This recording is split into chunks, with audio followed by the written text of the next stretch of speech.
మొదటగా ప్రార్థన అంటే ఏమిటో మనం తెలుసుకోవాలి.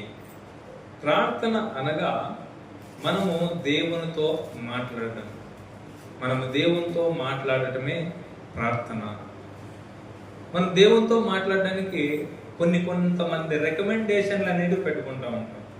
అంటే సార్ నా గురించి ప్రార్థన చేయండి, అన్న నా గురించి ప్రార్థన చేయండి, మీరు చేస్తేనే దేవుడు వింటాడు, దేవుడు మీ ప్రార్థనకు జవాబిస్తాడు. అంటే మా ప్రార్థనకి జవాబు ఇవ్వడమే కదా.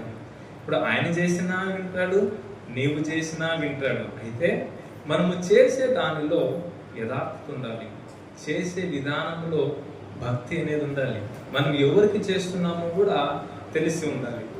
ఎవరికి చేస్తున్నాం అనేది తెలియకుండా ఊరికే ప్రార్థన అంటేనే అందరు ప్రార్థన అన్నారు కదా, కళ్ళు మూసుకున్నాం, ప్రార్థన అన్నారు కదా, మోకాళ్ళు ఉంటాం, ప్రార్థన అన్నారు కదా, ప్రార్థన చేస్తున్నాడు ఊరికే ఎక్కిపోయేదాం, తర్వాత ఆమెను అన్నాడు కదా తెలిసినాం, అయితే మన ప్రార్థన అని అనుకొని ప్రార్థనను ఆ యొక్క విధానానికే పరిమితం చేస్తున్నారు.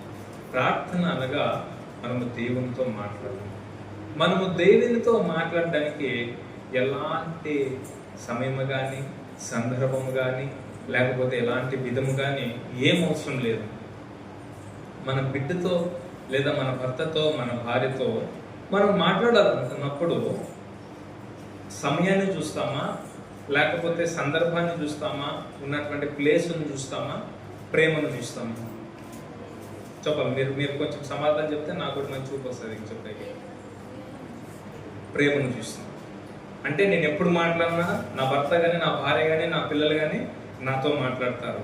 ఆ యొక్క ప్రేమ, ఆ యొక్క అఫెక్షన్ వలన సమయము, సందర్భం ఏముండదు, మాట్లాడతాం.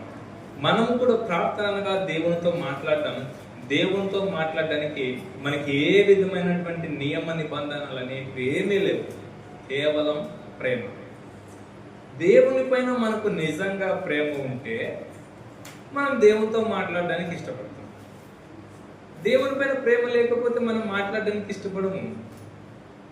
ప్రార్థన చేయాలంటే కూడా అది ఒక పెద్ద భారం అవుతుంది.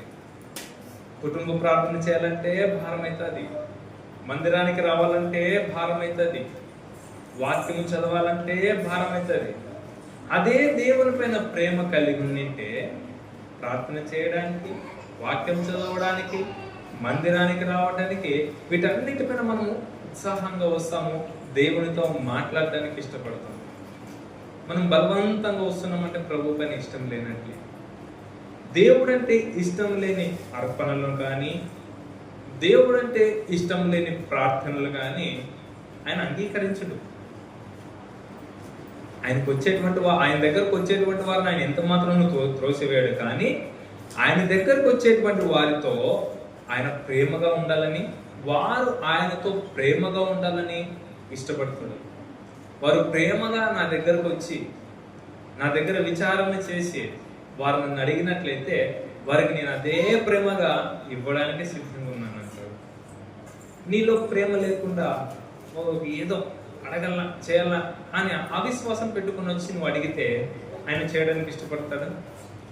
నా పేరు పెట్టబడిన నా జనులు తమను తాము తగ్గించుకొని వారి పాపమును ఒప్పుకొని విడిచిపెట్టి ఆయనకు వచ్చినట్లయితే ఆకాశమందు నేను వారి ప్రార్థన విని ఆలకించి వారి దేశాన్ని స్వస్థపరచదని అన్నాడు. అంటే ఏమి బాగలేని స్థితి అయితే ఉంటుందో ఆ బాగలేని స్థితిని అంతటిని కూడా బాగు చేస్తాననేటువంటి వాగ్దానము ప్రభు మనకిచ్చాడు.